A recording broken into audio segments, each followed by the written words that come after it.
morning, everybody, and thank you for joining in this conversation, discussion, sharing on strategy to execution gap. Most of you are into business or you are solopreneurs, and my own experience of last 10 years with a lot of organizations, a lot of startups, and many organizations which are trying to scale up on the gap between strategy to execution. So we thought it would be a good idea to spread this more with more people, and that's the idea of today. The total session will be 90 minutes.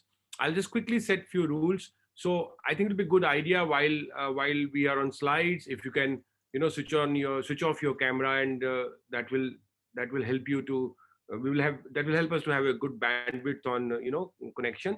And second is, you can use chat box to answer. I would be asking a few questions to you to be engaged with more conversation, so you can write there.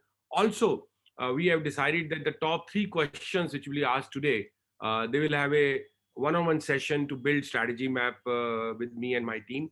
So that will be one session we'll do with you for 5 hour session, so that we can understand your business better, and we will be able to give you uh, a little more insights about how you can get into a better execution.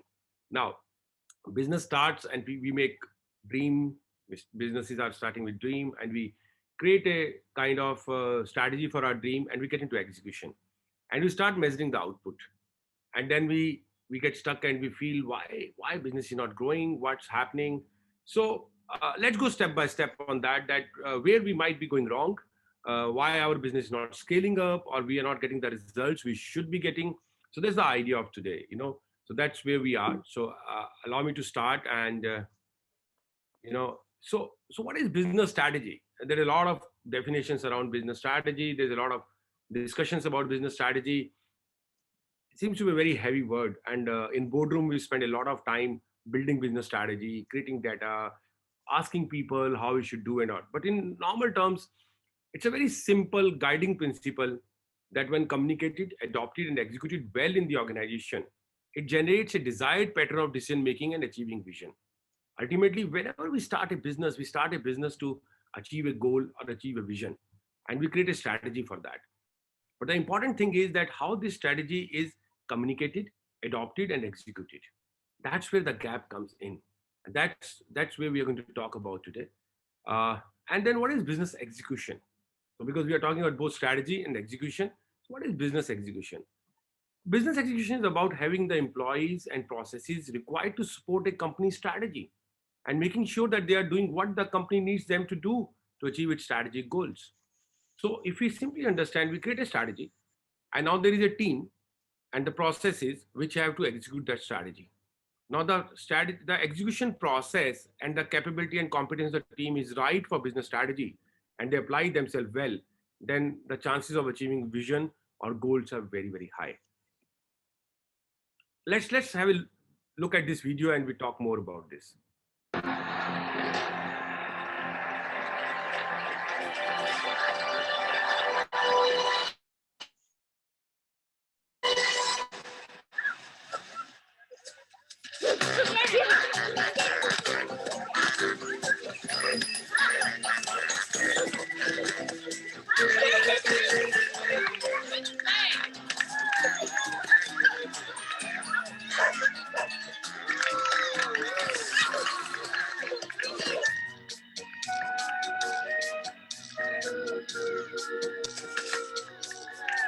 Spread out, everybody!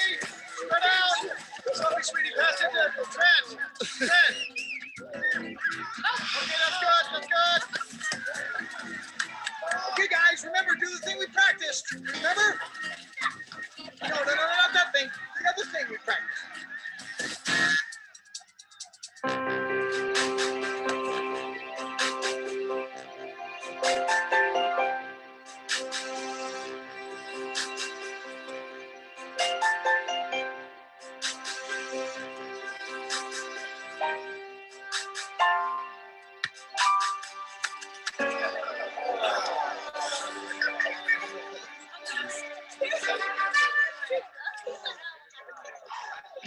Okay, time out. Time out. Everybody, come in. Come in now, everybody. Treats! I got treats. There we go. Okay, so here's what we're gonna do, right? Andy, I want you out on the wing. Trent, I want you to fake the pass to Andy and push the ball up the field, and then pass the ball to your forwards who are Sophie and Chris. Sophie, I want you to hold the ball and draw the defense out to you, all right? Then I want you to float a lob pass all the way over the defense to Chris. Chris, you take it in for the score, just like we did in practice. Everybody got it?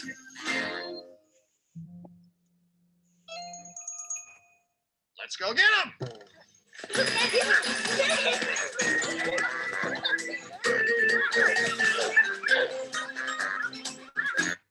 Okay, guys. So what did you see? Quickly, if you can unmute and share what you saw in this video, what was happening and what was wrong, what happened in this video? Initially, everybody was haphazard. They were in a fix what to do and how to do it. And when the coach tells them that do it in this manner, then they achieve that. Okay. Anybody else? So in simple terms, there's some kids trying to play football, and this coach has explained them how they are going to play, what they're going to do. They have done some practice, and then this chaos was happening. So why? What happened? What was other observations, guys? Anybody?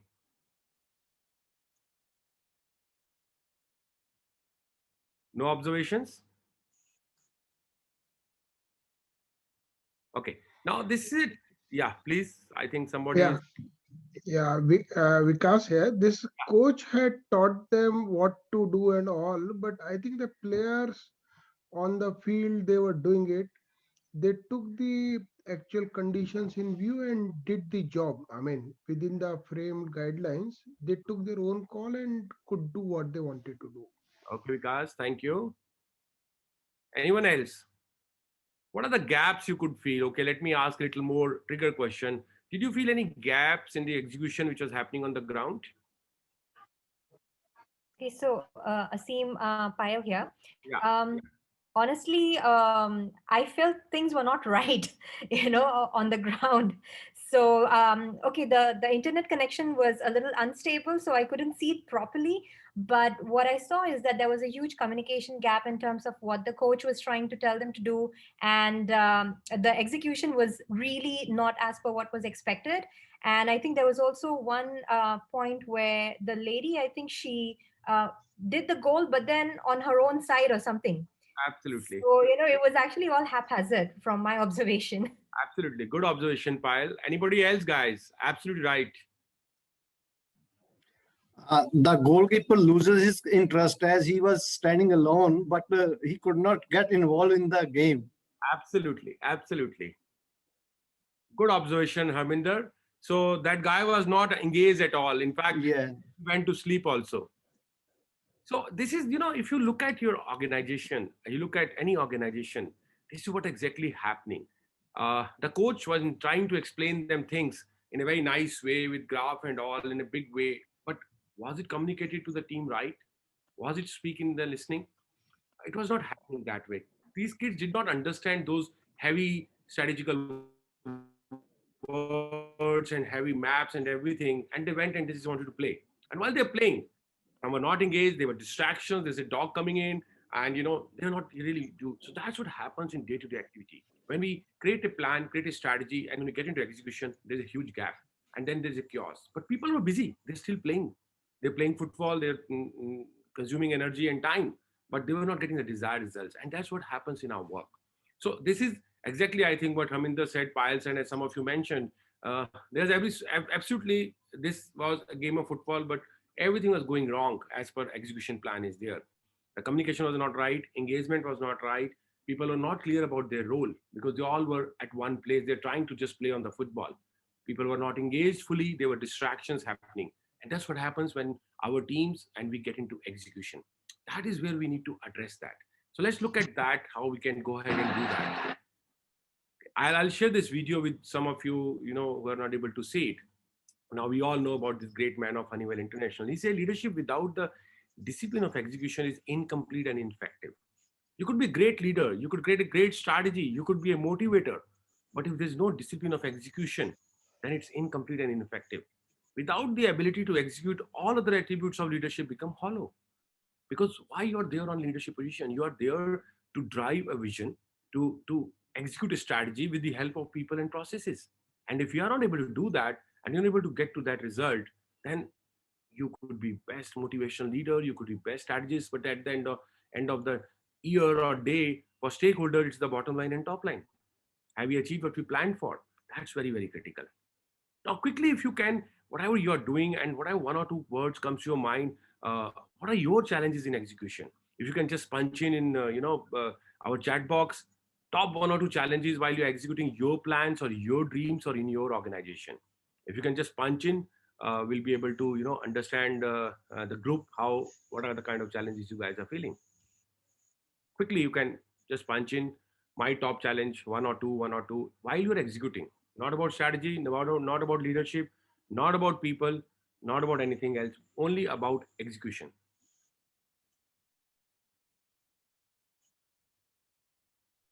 So Asim Harvinder says aggressive timelines taken to complete tasks.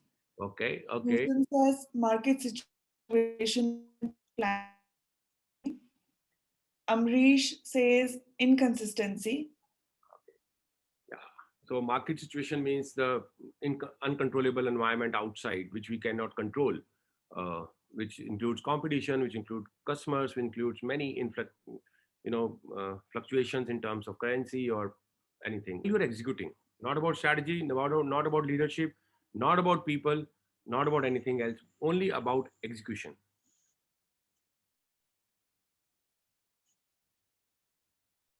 So Asim Harvinder says aggressive timelines taken to complete tasks. Okay. Bhushan says market situation planning. Amrish says inconsistency. Yeah. So market situation means the uncontrollable environment outside, which we cannot control, which includes competition, which includes customers, which includes many fluctuations in terms of currency or anything. Okay.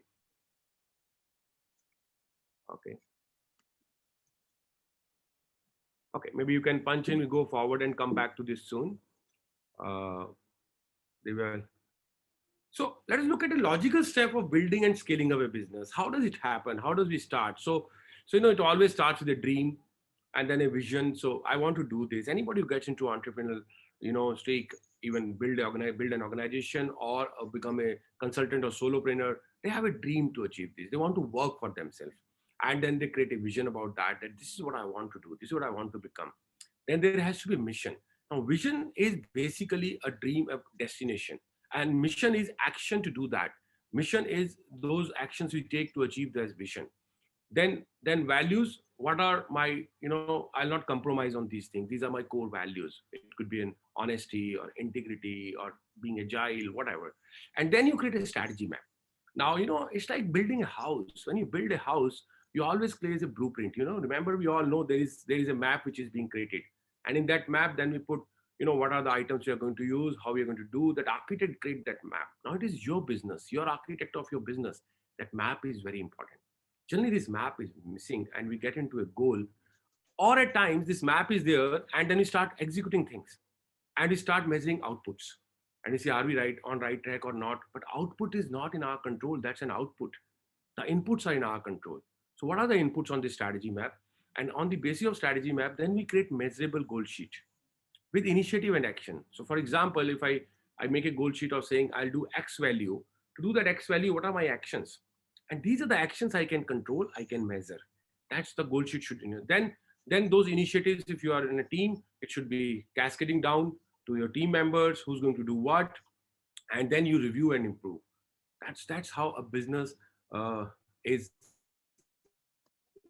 built and created. To build a strategy map, if it's a new business, you have to get into a SOAR analysis, which is called strengths, opportunity, aspirations, and results. If it's an existing business, do a SWOT, strength, weakness, opportunity, and threat.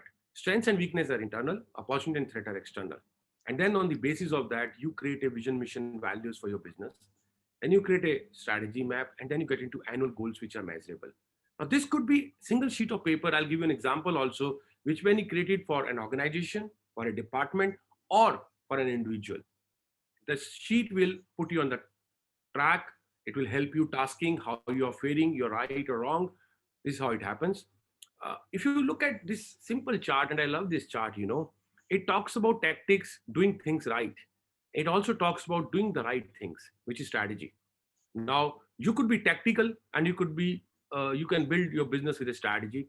Now, if you look at these, so there is, he talked about efficiency, effectively, and ineffectively. Strategy is ineffective or effective, and efficiency how. So if you look at this, it says, if you are doing things right, what will happen? And if you're doing the right things, what will happen? If you're low on tactics and low on strategy, you die slowly, because it is a poor plan executed poorly. You don't have a very good strategy and you're not executing it very well. Tactic is more of execution. So your strategy is not very good and you're not executing very good, you'll die slowly. But if you are high on tactics but low on strategy, you'll die quickly, because you don't have a plan. You are executing brilliantly. You are very efficient in executing. But the problem is, what you are doing is like playing a T10 or T20 match. You just go duk, duk, duk, duk. It's very exciting, but it finishes in 20 overs. In 3 hours, the match is over. And yesterday I was watching when T10 has started. But if you look at this, when you're low on tactics, high on strategy, you will survive. You'll survive a brilliant plan, but execute it poorly. So you will keep on going up and down, and you will survive, and you'll keep wondering what is happening to my business, why I'm not able to scale up, why profitability is low, because your plan is brilliant, but you're executing it poorly. But the best is when you have high tactic and high strategy, which means a brilliant plan executed brilliantly. Then you thrive in your business, you grow, you scale up.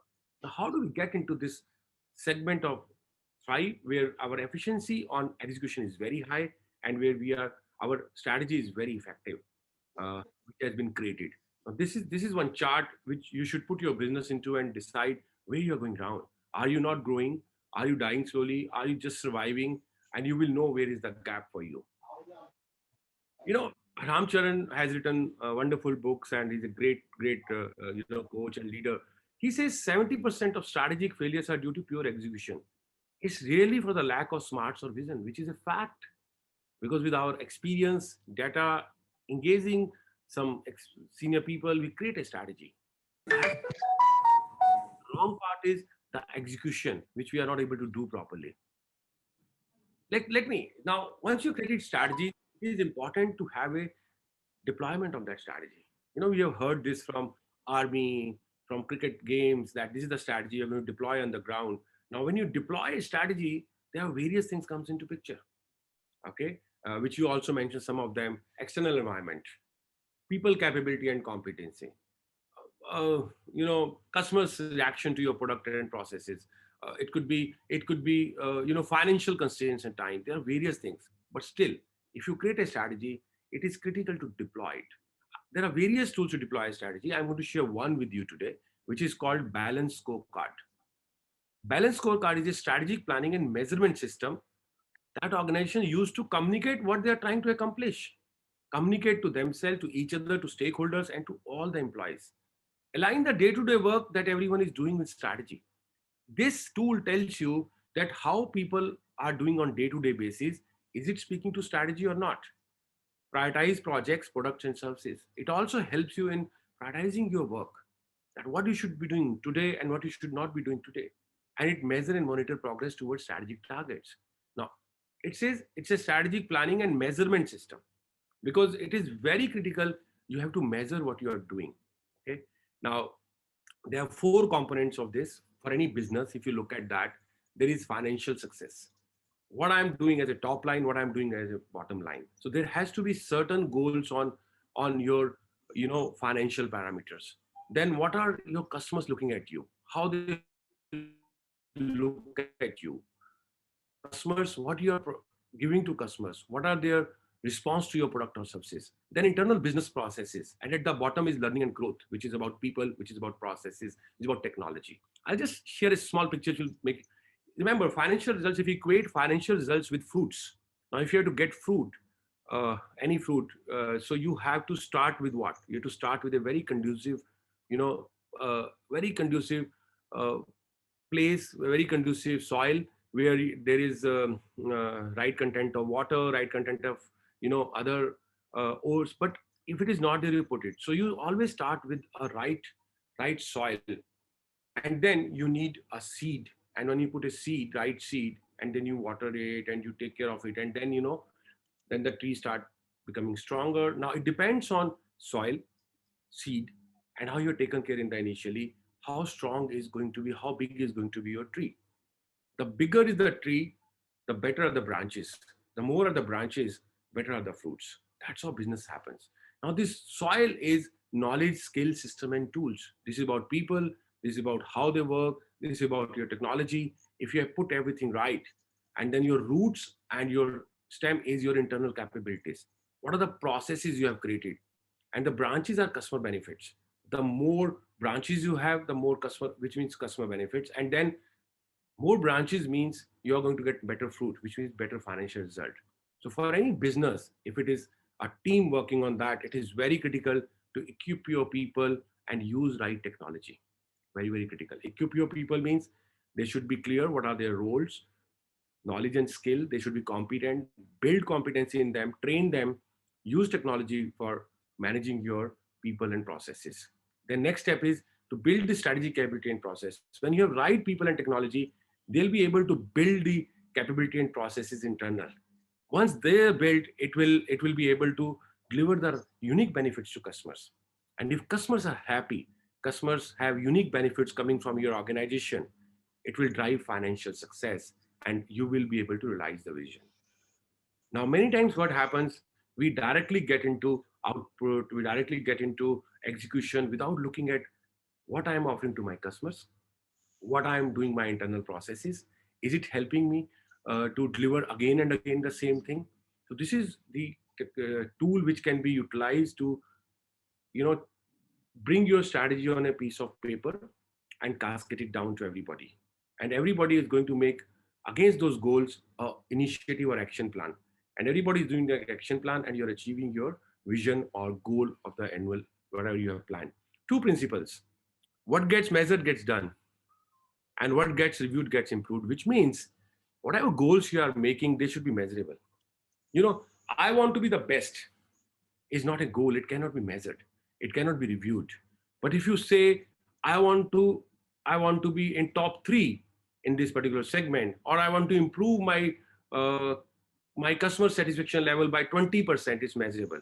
So for balanced scorecard strategy deployment, there are two principles. Whatever goals you're making, they should be measurable, and you should be able to review them regularly, and then they get improved.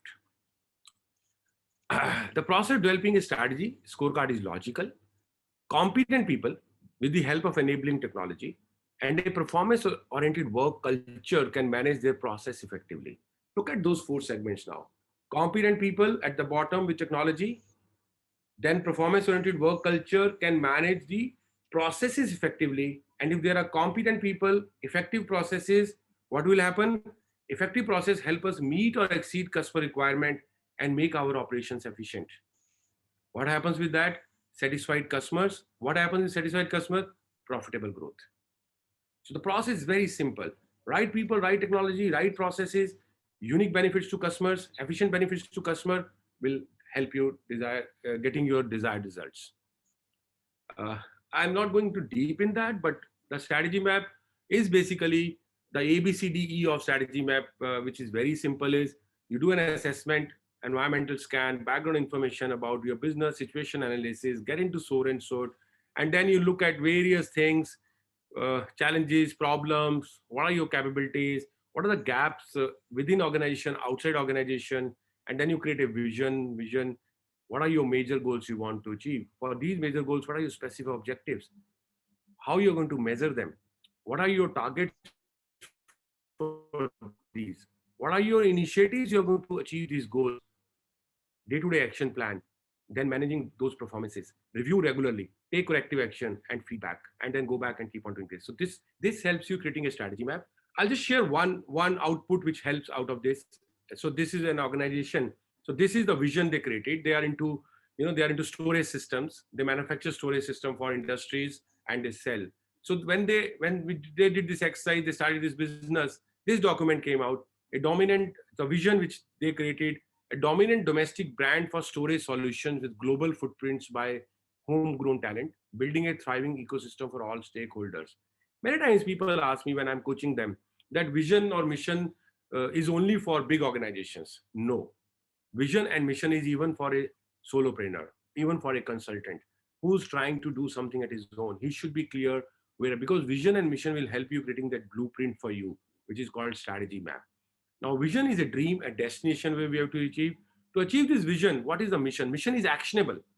It is when you go out and do it. So enable people, engage people, enhance brand value with exceptional customer experience, uh, increase depth with increasing existing clients and new clients, then invest significantly in research, innovation, analytics to upgrade product offering. All these were missions which are not measurable right now, but which are actionable. And then of course values, that what I'll not compromise. And with this document, then you get into a kind of strategy map which is measurable in 4 segments as per balance scorecard: financial, customer, internal process, learning and growth. So we start from the down. So what I'm going to do in learning and growth, I'm going to have right people, I'm going to have effective ERP, I'm going to have then SOPs, I'm going to have new product development department, sourcing and distribution, and what I'm going to give to customers and how I'm going to achieve. So this document then gets resulted into a goal sheet. Now in this goal sheet, I know it is a lot of written things, but in this goal sheet, again, the 4 perspective, but important thing is these actionables which you measure, because if you do these actions, automatically these goals are achieved. This is the actionable which comes into. So I just stop here, and before we get into execution excellence, I would like to just, if you have any questions or you want to add some value here, anything in your mind about strategy and deployment tool. Any questions in your mind, any doubts in your mind, or anything you would like to add?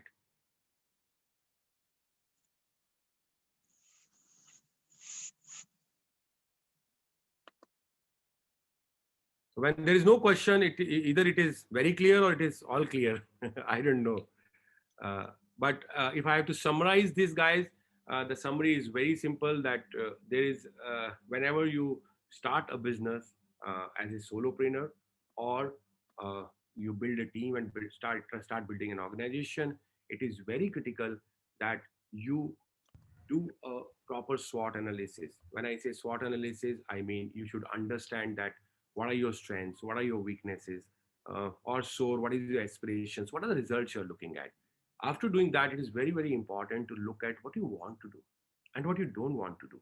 Many times when we start in a business or we are into business, we end up doing a lot of stuff which we should not be doing because it eats away our energy. It doesn't speak to our long-term strategy.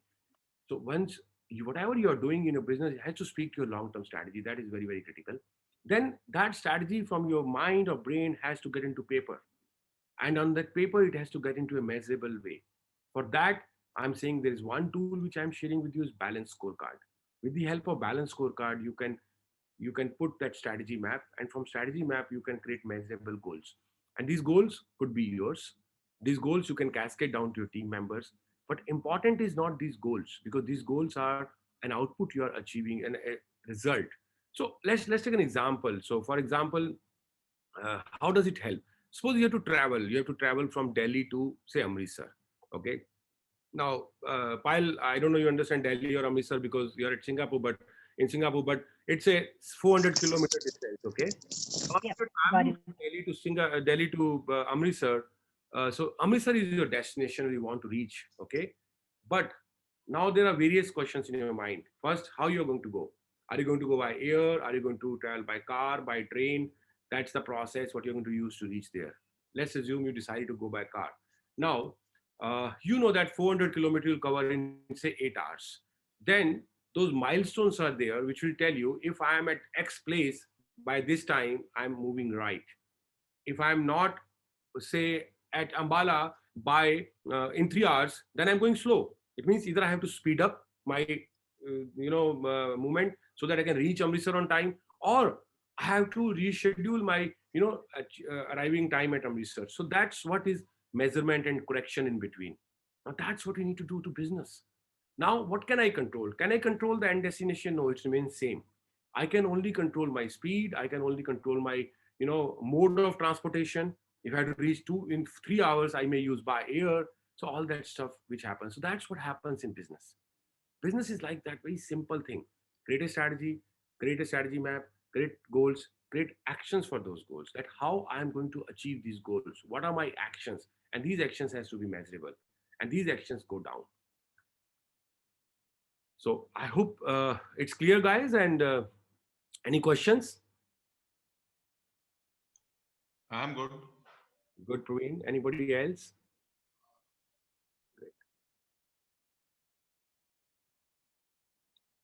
Okay, so if you understood till now let's talk about execution. I'll just go there and look at what execution challenges you guys have written. So aggressive timelines to complete task, market situation and planning, inconsistency. When you say inconsistency, Mr. Bhatia, what does that mean? Inconsistency in what? See, I'm into business of making special purpose machines. Okay. So my biggest challenge comes when there is an inconsistency of the orders to make the machines. And it depends on the environment and the market. Like I make machines for automotive sector, mainly automotive OEM companies. There were no orders. All of a sudden, there is a rush in automotive sector and there are more orders than I can execute. So when I say consistency, it means that I can't keep too much of labor because then they are sitting idle. I have to make a balance. So it is more external. It is more external than your internal quality, inconsistency, and other things. Okay, I got it. Yeah. Then Harminder said lack of depth, homework or assessment of task in hand. Okay, the view and assessment. Praveen said lack of clarity between what management wants and what goes down to execution. Gap in very, very clearly between this is the biggest gap which happens. Sourcing and hitting the right target audience. While absolutely right, because what product or what service we have, who's buyer for that? Number one, we have to know which is my right segment, which is my target segment very clearly for my product. And then how to reach to them, how to bring on the table to have your product or services. And then able to follow, I'm thinking, Praveen, you meant whatever plans you have made, you are not able to follow. So these are few of the challenges you have written, and I'm sure some of you have in your mind. Um, uh, Before I go into execution excellence, I just want to ask one question to all of you, and anybody can answer who has any insights into this. While you're executing your plans, or while you're working on your goals, what you generally measure? What do you measure weekly or monthly or quarterly or annually? What are you measuring in that? Are you not measuring your goals? Are you not measuring your actions? Or are you? We are, of course, measuring. There is a plan which is, let us say, if there is a monthly goal or there is a quarterly goal, then they are subdivided into smaller sections. In case you miss on a weekly goal, then you lag behind, and then you cannot achieve your monthly goal even. So there is a mechanism by way of technology, otherwise also, where you need to stick to your plan and you measure it regularly. Yeah. Okay. And Amrish wrote, we measure targets, but my experience in last 10 years and my previous experience also in monthly meetings or in other places, our MIS and dashboard, all is about target. All is about what we have got. And we are measuring that. We are not measuring the actionables. Okay. I'll give you a small example. We all are very health conscious and you want to be fit and you want to reduce weight. So we target, suppose I target that, okay, 3 months I want to lose 5 kg weight. No, it's a smart target. It's time bound, it's measurable, it's everything. So I said 5 kg in 3 months. Okay. And now if I start measuring my weight every day, every week, it's like an output I'm measuring. And I'm focusing on an output, I'm working on that output. Whereas I need to focus on what? To become fitter, to lose my weight, I have to focus on my carbs intake. I have to focus on my exercise. I have to focus on my maybe sugar and alcohol and other things.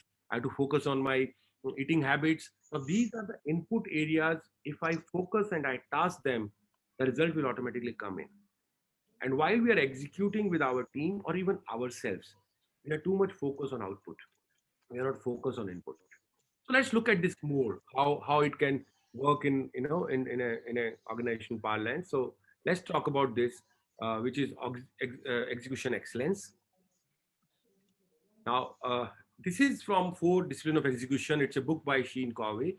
The book's name is also Four Disciplines of Execution. Now, it says the secret of getting things done on time with excellence. Now, very important. Getting done, but more critical is on time and with excellence. And when you say excellence, it means it's efficient, it's profitable, the productivity is higher, all this comes into excellence. And on time is very critical because that also is a part of efficiency and profitability if you do things on time. So that's how it is. Now, the four disciplines of execution are: one is focusing on widely important. I'll talk more about that. Second is acting on lead measures. Now, lead measures are basically input measures. Another name for input is lead measures, which lead you towards the output. That are the lead measures. Keeping a compelling scoreboard so that we know, are we right, are we wrong, are we on track, are we not track, which is tasking. Creating a cadence of accountability. If you are working with a team, how you create a cadence of accountability with everybody for that goal which you are trying to achieve. Now, these are the four disciplines of execution. Let's go one by one in them. Focusing on widely important goals. Widely, right? Widely important goals, which are called WIGs. A goal that makes all the difference. Failure to achieve this goal renders all other achievements inconsequential. So imagine, for example, your goal was to have 10% profitability at the end of the year. You achieved everything else. You did top line, you got into customer acquisition, you got everything, but you did not make any profit in your business. Now, all other goals which you achieved, does it make any sense to you? It doesn't make any sense to you because you have lost money in your business. So just to give you a simple example, the widely important goal could be bottom line. The widely important goal could be acquiring 10 new customers. The widely important goal could be maybe developing 3 new products this year. These are widely important goals. If you achieve everything else and don't achieve them, then others are not that.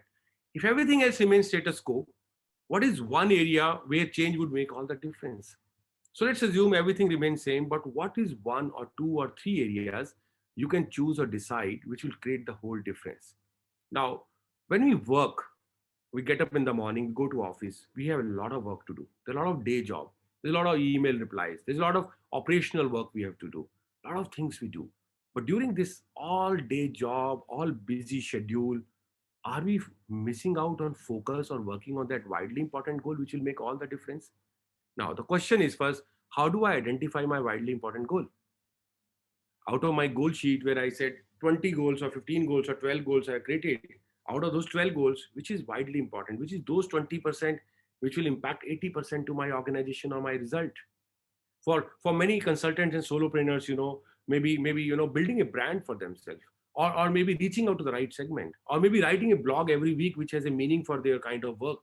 That could become a widely important goal. You're doing everything else, but you're not able to build that for yourself. You're missing out on that. So rules are not more than 1 to 3 widely important goals per person or per team at a given time. Because you can't give 12 widely important goals. WIGs would be 1, 2, or 3 maximum. Ideally, it is 2.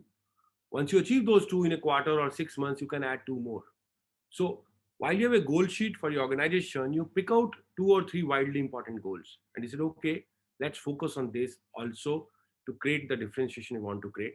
Sub-WIGs must ensure the success of parent WIG. Sub-WIGs in the sense, suppose you are CEO of an organization and you brought 3 widely important goals. Now, when you're giving your team members their widely important goal, they should speak to your goals. They should, their output should be input to your goal so that the main WIGs can be achieved. The goal is to identify the least number of battles necessary to win the war. Very, very important. This goal has to be high impact goal. Then we are able to achieve. And finish line, a WIG must have a gap from X to Y or when. You should know, I'm going to achieve this. I've reached from this to this in this time. Basically a SMART goal. Widely important goal also has to have a finish line and a time period so that you know, are you on track or not? And why execution is so difficult, So there is a day job which is happening. There are new activities that come into play. So many times we get up in the morning, go to office, thinking I'm going to do these 5 things. And at the evening, we see I have not done any of these 5 things, but I have worked for 10 hours because there's a day job I'm managing and there are new activities happen to me. The interruptions which came, the issues which came, okay, and they are busy. So let's look at a video and then we'll talk more about this, okay? Now, the day job we call is whirlwind. Okay, the whirlwind is basically when we go there and it's that workload, it's that interruptions, issues, meetings, a lot of things happen which is like a whirlwind, and we get into that and we are not able to focus on those vitally important goals at the end of the day. Have we worked the whole day? Yes, we have. We're not wasted time, but maybe we have just managed the day job and we are not able to focus, which is very, very critical for us. Okay, let me play this video. I hope it plays for everybody properly.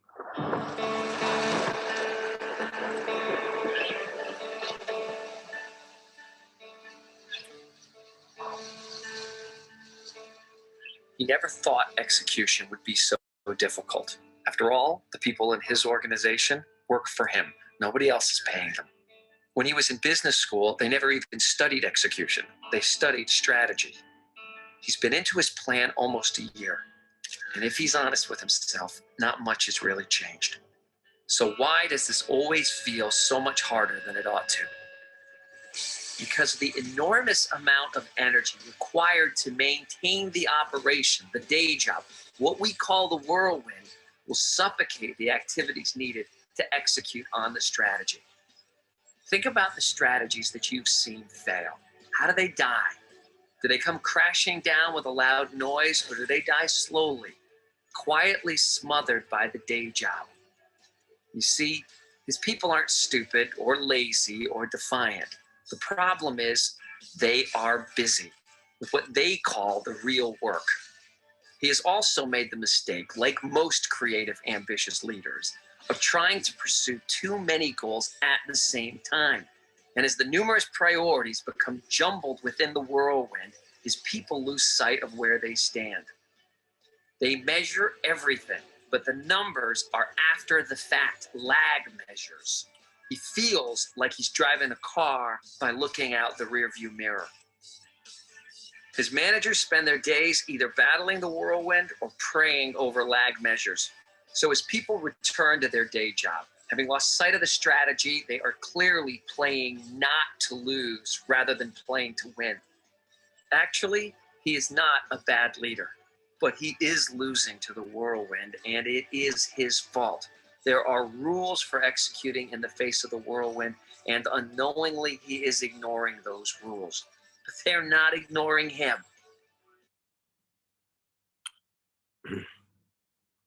So I think this video gives us a clear picture. When you go to office, what happens? Either we are battling the day job, which is whirlwind, which is interruptions, which is various issues which crop in, various meetings which we may not be needed to be part of that, but we end up spending 1 hour, 2 hours in that meeting. Ask yourself, ask your boss, do I require this? Ask as a boss, do I require these people for this meeting? Or they are measuring what has happened already. We are analyzing what has happened. Lag measures. Lag measure is output. Like we call it input and output. It could be lag or lead. Lag mean an output and lead mean an input. We are measuring lag measures. We are not looking at lead. Why this has happened. So just to give a small example, if we take a simple sales example, and salespeople go in the field, or you are trying to get new customers and you have a target to do it, and the target is generally a number, say I'm going to do 1 lakh, or I'm going to do 10 customers, I'm going to do 2 new proposals, whatever is the target. Now, does it happen sale? There are various factors. There is competition, there's pricing, there's customers need, so things. Not my hand, it's an output, it's a lag measure. What is in my hand? In my hand is to reach out to new customers, identify new customers, mail to them, call them, trying for an appointment. That is in my hands. Now, at the end of the day or end of the week, I'm not able to get to this value or these new customers. And we are just talking about this lag measure output, why it has not happened, what has happened. But if you look at the process, which are the lead measures, why it has not happened, have you approached? Did your funnel was right? Did you reach to the right people? Did you at the beginning of the month have funnel of 20 prospective clients? Did you write mail them on time? Did you follow up with them? Now, these are things in my control. Now, if I'm going to focus on them, I'm going to, chances of my reaching to my output is easy. The same way as I told you about, losing weight.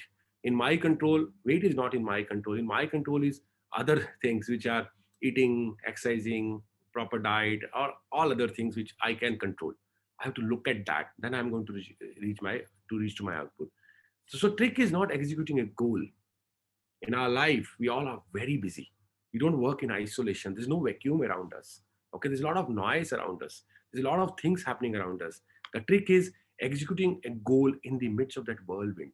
And this goal is big. I'm talking about widely important goal.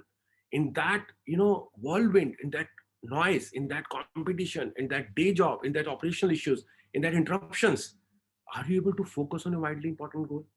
Are you able to see what are the lead measures, what are the inputs required for that widely important goal, and you're focusing on them? If you're able to do that, then the chances are very high that you're able to reach to your goals and your vision. Okay. So act on lead measures. That's the key to execution. The lead measures are, which is your input versus output. So act on inputs. Don't act on output. Don't look at output. Output is going to happen. Keep an eye on that. It's, you saw in that video, is driving a car. You all drive a car. So there is a back view mirror, right? And there is a windscreen in front of us, which is our front view mirror. Where we focus more? We focus in front. In between, we just look at the back view mirror. Everything is all right or not. That's what it is. You can't, this is called gaze and glance. So we gaze on a front and we glance on the back. So glance karna usme gaze nahi kar sakte hain. This has not happened. This has not happened. So that's how you have to focus on moving forward. You have to focus on actions which will take you forward. Then focusing on what has happened, what has not happened. That's very, very important. I think I already explained lag measure are the measurement of something that has already happened, the outcome. Lead measures are the measurement of behavior of actions, which is in our control. Lead measures is a calculated bet that, if achieved, will positively affect progress of your widely important goal. Lead measures must be predictive and influenceable. Lead measures must be, measurable also. So I have already given this example about losing weight. So how much and by when? Traditionally, people tend to focus on lag measures, but you have to focus on exercise and diet.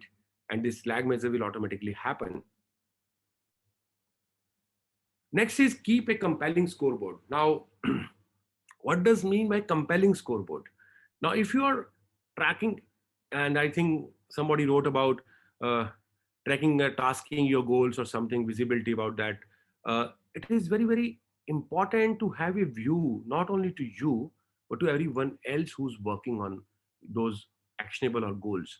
Now, these compelling scorecard. So if you watch cricket, if there's a one-day match or a T20 match going on, whenever you look at the screen, this is small numbers at the bottom of the screen, which is called a summary of what is happening. Now look at that summary. You will immediately come to know who's winning and who's losing, because there is a run rate which is going on present. What is the asking run rate? How many wickets they have lost? Who are the batsmen? Just looking at those 7-8 figures, you can quickly predict or say, oh my God, India is going to lose today. India is winning. That's what compelling scoreboard. When you're working, there should be something in front of you which tells you, am I on the right track or not? I go back to that car example of going to Amritsar again. The milestones, the time, the speedometer, everything is telling you that are you on the right track, are you on the right time or not. That's how your goals has to be. And the rules are, it should be very simple, highly visible, have the right lead and lag measure, immediately tell if winning or losing. Now, if you compare it with cricket scoreboard at the bottom of the screen, it's very simple. It's highly visible. It has both lead and lag measures. It has what is the target, which is the lag measure. To win, India need 230. Where we are right now, what are the inputs? Lead measures are who are playing, what are their scores, what is current run rate, who's bowling, all that you immediately tell winning or losing. And 9 times out of 10, in spite of being cricket unpredictable, we are right because of this compelling scoreboard and data. Now, this data should be in very simple form, but it should be more focused on actionable than an output. Most of the MIS and dashboards are output focused in organizations. Most of the dashboards and MIS are on goals, not on the inputs. That's very, very critical. And the last one is creating a cadence of accountability. Now, a frequently recurring cycle of accounting for past performance and planning to move the score forward. It keeps team in the game every week. Basically, it's a review mechanism that how you do. But why accountability? Because accountability I can only take accountability on actions, not on results. So you can make me accountable as an organization or as an individual in case the review happening with me is on things which are in my hand. You're asking me a question. A few years back when I was into sales, and there used to be a target and everything. But one beautiful thing which I learned in one of the organization, Max New York Life, they never focus on an output. They focus on two parameters. There was a rule of 10 by 10, and there's a rule of 53. The rule of 10 by 10 was that before 10 o'clock every day, I will have 10 names to call for insurance selling. I will have 10 names to call for insurance selling. I may not be able to contact them. I may be able to take an appointment. I don't know. But getting 10 names through reference or through data is my job. It is in my control. I will do that. So we used to review only, did you get 10 names before 10 a.m. to make calls for appointment? So that was the lead measure. Then second lead measure was rule of 53, which says, I will try to book 5 appointments for coming 2 or 3 days and book 3 meetings. Out of 5 appointments, I should be able to meet 3 people. So which means at the evening, I will check, am I able to get to 5 appointments in next 2 days? And out of those 5 appointments, some may get cancelled. Am I able to meet 3 of them? Now, calling people, getting that data, meeting people is in my hand. They buy insurance or not buy insurance in their hand. But we were only focused on this lead measure, and you only review this. Because here you can't say, I did not have time to call, I did not get it. And in case you're not getting an appointment, is there a competence issue? Are you not able to talk properly? All that stuff. So that's how the cadence goes down and people are able to build those. So push the widely important goals into the whirlwind. And widely important goals, but they're actionable. Review the actionable. Once you start doing that, slowly you'll see that everything is start falling in place and things start moving towards the right direction. Even if you are in a small team of 3 to 5 people or a large team of 50 people at 2-3 levels, but the rules of the games remain same, which means creating the right strategy. And very important expression of executing strategy, regularly say no to good ideas if you cannot execute. Because at the beginning we said ideas, that quotation by great Steve Jobs, that ideas are not worth millions, but it is the execution which is worth. So if you can't question idea, seek information about idea, but say no if you think you cannot execute or it will impact your already existing widely important goal. Identify widely important goal out of those actionable. Regularly focus on lead measures, create a compelling scoreboard, and create a cadence of accountability. Now, these are the 4 disciplines of execution, and many organizations have used that. We have worked with some organizations where they created widely important goals every year for everybody, which are treated separately. Because of that, the productivity increased, new products increased, efficiencies improved, and profitability increased. Because people were very clear that in spite of, we have to manage a day job, we have to maintain that for sure. But during doing that day job, I have to look at this widely important goal also, which is measured separately. And then that's how they are. And intentionally removing 2-3 items from one place to add a big. Small operation, low impact items, remove them and add a big there. Add an important goal there for your team members, or even in your bucket. It's okay. You can add a goal here and there in your bucket also. Okay. Now we got something. Yes, I often end up wasting my time in sphere. I don't even have skilled digital marketing, our digital landscape. Yes, of course. There is very important thing that you need to at times outsource things, because another problem is with us entrepreneurs are, we believe in doing everything ourselves, but we are not good on everything. We cannot be. You should look at that, work with your strengths, and outsource few things which are there for strengths further. And Payal said some aha moment. So Payal, if you want to share once we are done, it'll be great. Yeah, you want me to share it now? Yeah, why not? What was your aha moment?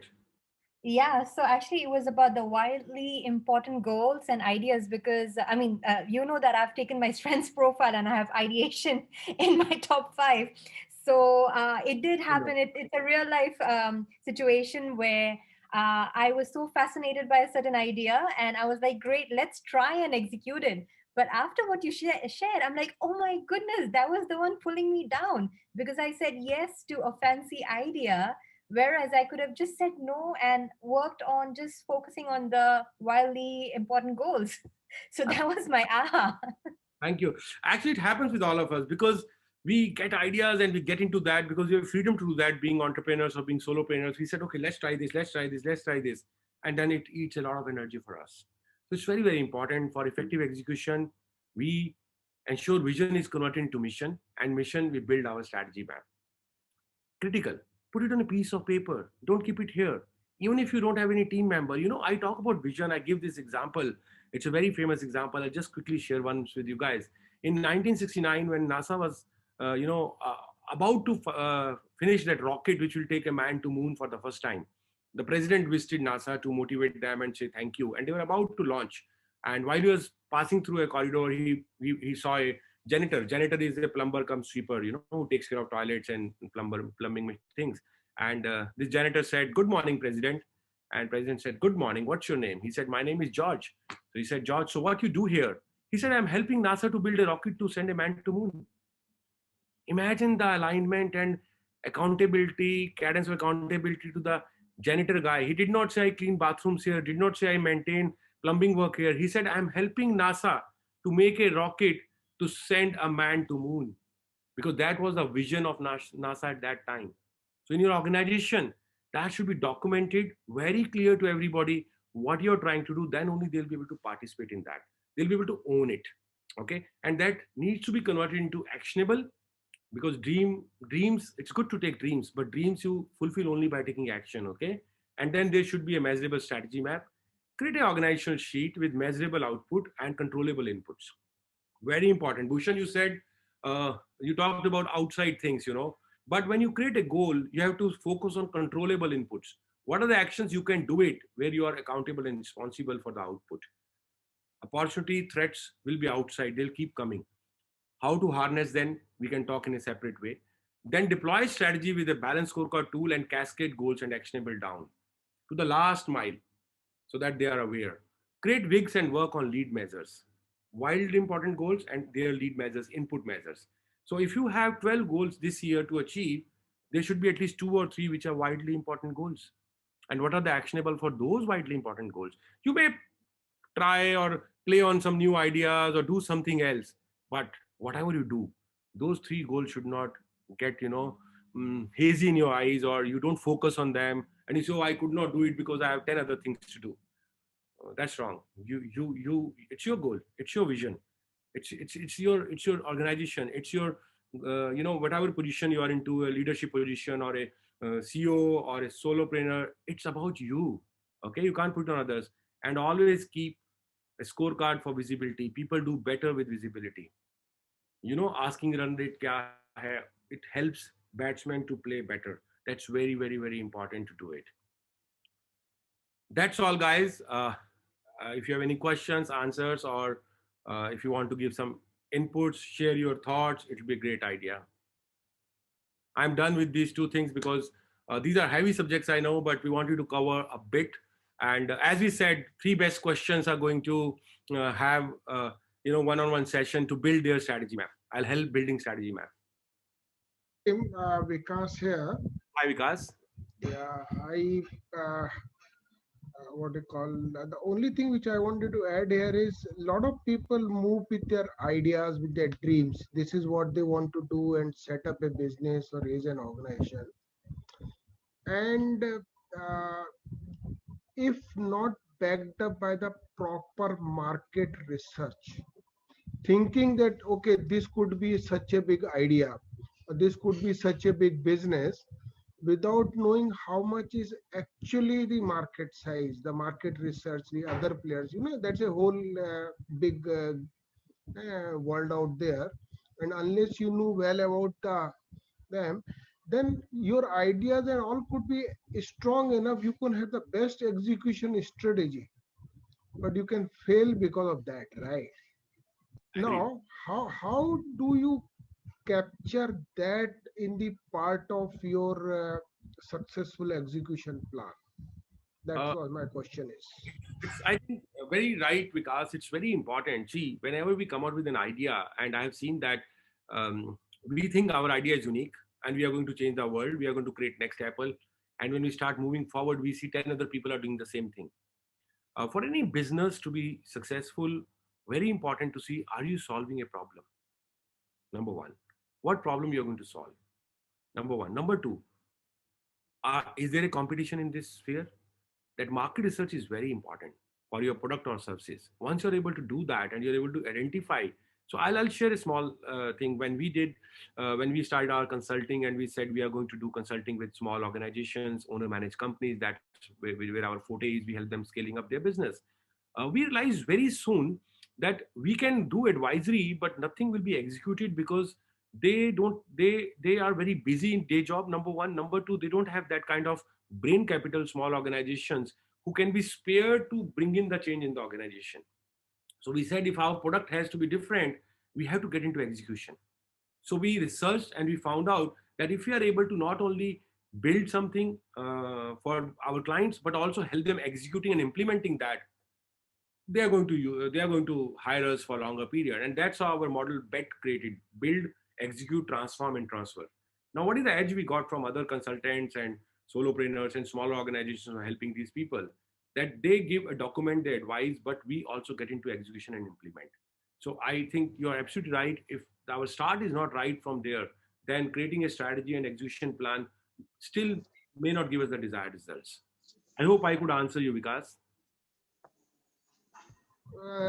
Right. I mean, you could address it to some extent, and I would just like to add the personal experience here. I passed out from YMCA in '86, and I worked in a corporate world for 27 years. I used to be with a US multinational, and then I started my own business, and intentionally decided not to manufacture any product because that requires a different kind of ball game and the risk involved.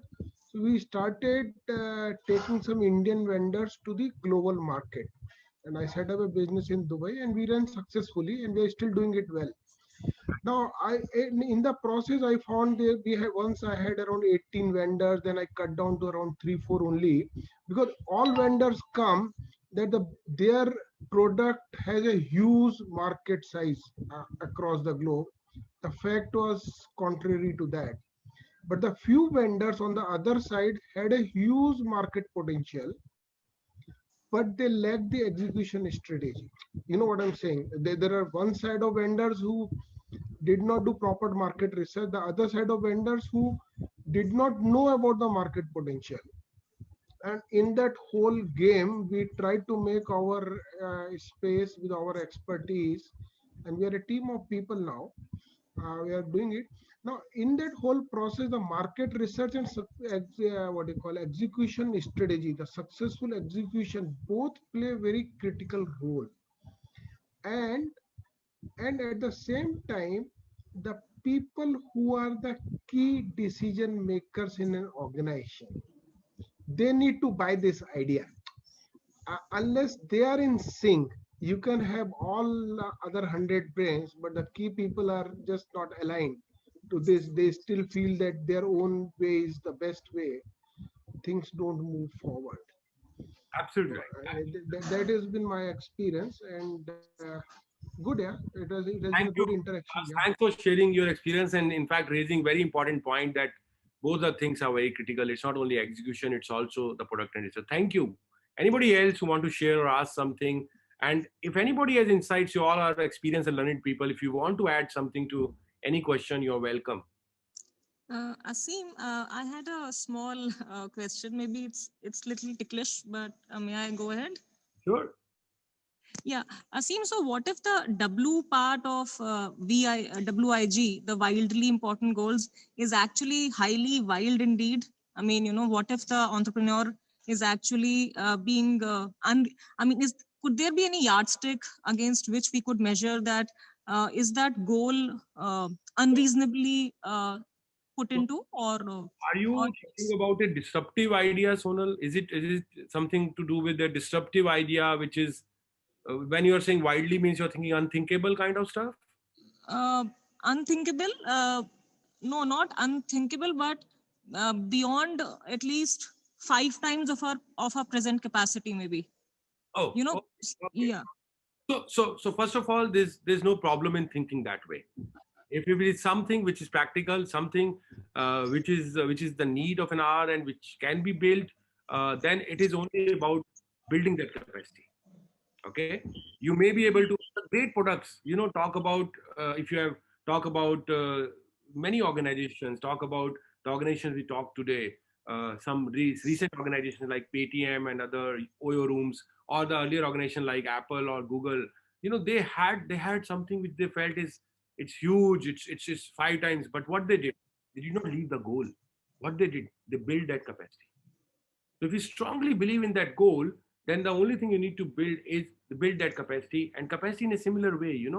The capacity is in the form of people and technology, the capacity in the form of processes, capacity in the form of what you're going to offer to customers, how they are going to use your services, and they are going to be happy, and then you will get those financial results.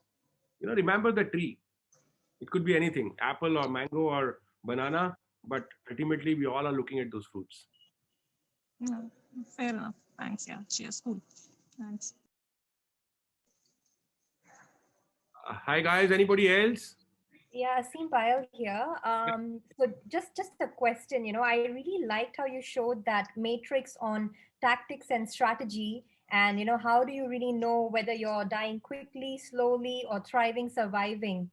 So the question that I have is that, if let's say you happen to be either on the dying quickly or dying slowly part of the matrix, how can you measure, or how would you know whether your business still has a potential to revive, or whether is it time to throw in the towel? So I think two things which will help you, Payal. One is, of course, the scorecard.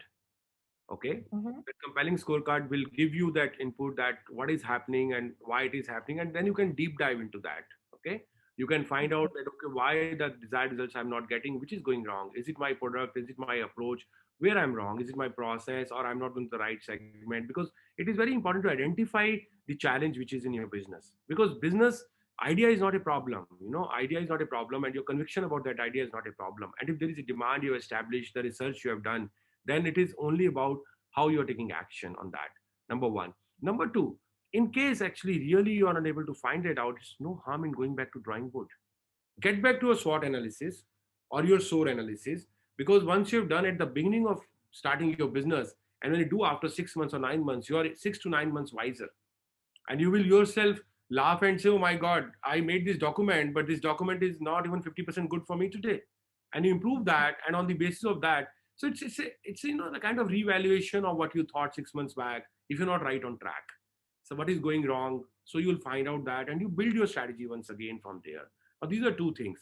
Now third thing, which could be that actually you're into wrong business. Okay, either the demand is not there, you thought about it, or there's too much of competition, or your capability is not to run that business or to do that work which you are trying to do. Because I want to be doing this, but am I good at that? Am I competent to that? Now this will also come out of a very in-depth inciting and analysis of your business and your competency, again in the SWOT or SOAR format. Right. That will help you to rethink about your business model. And I have experienced many people, after 6 months they change business model by 30%, another 30%, another 3 months, and after that they're doing very well. I'm one of them. First 2 years I don't know what I was doing. I was doing 10 things and stopping and starting, because that's what happened in entrepreneur journey. And then you get your calling and it's okay, this is what I'm going to do, but more important, this is what I'm not going to do. I'm going to focus on. Right. So meaning to say, Aseem, it is okay if you kind of reevaluate and you realize that, the way you started was not the right way or the healthy way for your business, and then you change it. So that does not mean that, you're incompetent. It just means that you are smart enough, like what you said, you have more experience now. So it's fine to just give it a shot if you still see potential in the scorecard. Absolutely. See, you see what happens in cricket. I don't know if you follow cricket or not, but most of the Indians do. So I give this example. When they see the scorecard is not moving fine, do they change the batting order? They send a hitter ahead of other main batsmen. So that's the tactical, you do it to achieve the desired result. Okay. Right. But then in Okay. routine, they stay with the same strategy. It is only in the diverse Uh-huh, situations. okay. It's only in Got diverse it. situations. Even if one batsman go up in the order and hit a century, it doesn't mean next time you go up. You That's stay. right. Got it. You know, that's how. Okay. Wonderful. Thank you. Okay, guys, we have 15 more minutes as per schedule. Any other question, any other insight, any other sharing you want to do which can help other people, or any challenge you want to throw to the people, because all of us 30 people are into business. Yeah, Vikas, again, same. Yeah, Vikas. See, I'm sharing from my personal experience. Okay. When you approach to a new customer anywhere, and he obviously tries to evaluate your credentials through his own experience, knowledge, and wisdom. But at the same time, most customers they demand references. And have you done like this anywhere before? Which is a very common thing to have in the industry, especially when you go to the new customer, right? Now, I'm not talking about set out businesses like insurance or XYZ, but I'm saying anything new which you want to do. You set up your own. Now, I'm just seeing we are around 100 odd people here, and each one is running a business in their own field, and I'm sure each one has a varying degree of success. Can we not use this platform as a networking platform as well, where we can share our credentials with each other? And if we know whether we need their services or they need our services, or we can refer them and use it as a tool, because I have seen those organizations also doing very well. So good thought, Vikas. So we have created a group called Entrepreneurs of Interest on Facebook and LinkedIn and other places, and we are going to build this further. And the idea is three-prong approach we have. One is, of course, to add a lot of value to each other. We are going to bring in a lot of interviews of successful speakers. We are going to bring in a lot of insights like these kind of webinar. Then learn from each other, help each other. That's the second thing. And third is, of course, which you said, sharing about your business so that people can refer you. So I'm not sure you're part of that group or not, but if you look at Facebook or LinkedIn, you will find a closed group called Entrepreneurs of Interest. And that's what we're trying to build there. And that will answer to your question that how we can build this as a community and help each other, learn from each other, and benefit from each other. That's the idea there.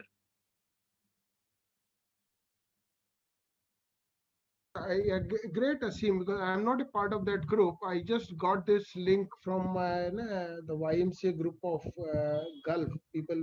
We are connected there as well. So we'll send you.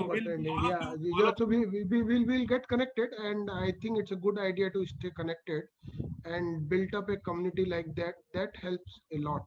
So after this, I think all people who are registered, we are going to send you a small quick mail of thanking you, and of course a small questionnaire and a small write-up on what we discussed today, and a link for Entrepreneur of Interest also. So we'll be sharing this learning in a little summary form to you, all of you.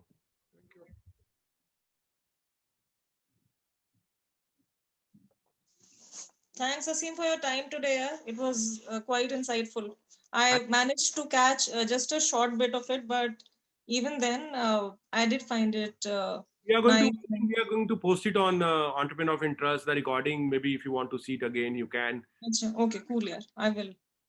I hope Divya can remind me for that. Divya Jyoti. Sonam, I will. Thank you, Divya. Thank you. That will help. Yeah. Thanks. Okay, so it seems, so we had some questions and something. So I'm sure Nitya and Divya will come back with those top 3 questions, and you'll get an invite to have a one-on-one session to build, to do analysis of your present business and to build a new strategy map. I'll be happy to assist there. And thank you very much for your time and insightful questions and some suggestions. Thank you very much. We still have 10 minutes in case anybody has any question or anything, or otherwise, I'll be happy because I have to catch a flight to reach back to Gurgaon.